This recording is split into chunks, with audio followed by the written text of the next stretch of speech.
কিনে দেয় না। ছেলেও নাসুর বান্দা, সাইকেল চাই কিনে দেয় না, সাইকেল চাই কিনে দেয় না। একবার ছেলে বাবাকে বলল, বাবা আমাকে সাইকেলটা কিনে দাও না। বাবা রাগ করলেন, রাগ গিয়ে বললেন, আরেকবার সাইকেল চাইবি তাহলে পিটাবো, তুই আমাকে বিরক্ত করতেছিস। কি বলেন, আমরা বিরক্ত হই না মাঝে মাঝে? সন্তান যদি বেশি আমার ক্ষমতার বাইরে যদি সন্তান কিছু চায় তাহলে আমরা বিরক্ত হয়ে যাই। আরেকবার চাইবি তাহলে পিটা দেবো, তাহলে মাইর দেবো তোকে, তুই আমাকে বিরক্ত করতেছিস।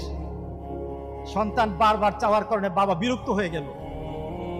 সন্তান কিন্তু রাসূল বলে, সন্তান বাবার দিকে তাকিয়ে করুণ সুরে কাঁদতে কাঁদতে বলল, বাবা তুমি তো মারবা, তুমি ছাড়া আমি কার কাছে চাইবো বলো? তুমি ছাড়া তো আমার আর কার চাওয়ার জায়গা নাই।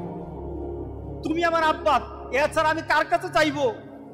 দেওয়ার ক্ষমতাও যদি তোমার থাকে তোমার কাছে চাইবো, না চাইলে চিঠও তোমার কাছে চাইবো।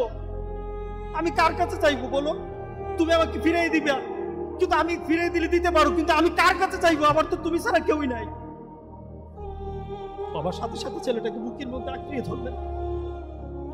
বাবা তুই আমাকে এমন একটা কথা শুনালি, যা তোকে আগামীকাল সাইকেল কিনে দেবো।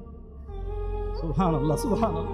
তার মানে কি, ছেলে তার বাবার হৃদয়ে টাচ করেছে। তার কথার মধ্যে আবেগ ছিল, ভালোবাসা ছিল, নিবেদন ছিল যে বাবা তুমি না দিতে পারো, কিন্তু আমার তো তুমি ছাড়া কেউই নাই। তুমি না বল আমাকে ফিরিয়ে দিতে পারো,